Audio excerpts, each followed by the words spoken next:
Are you ready to rumble with a fun tropical spirit? Let's get tasting.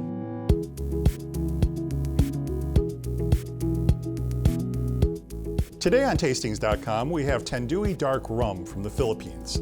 Now, dark rums are traditionally rich, full-bodied, and caramely, and this is a fun tropical twist on the style. It has a really interesting electric amber color.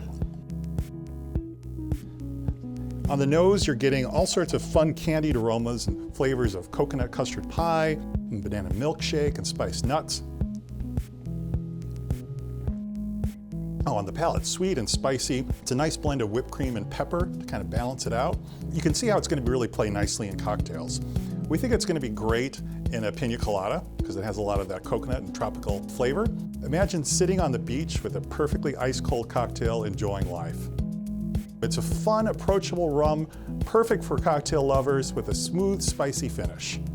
It's the Tanduay Dark Rum, and we think you're going to love it. Cheers.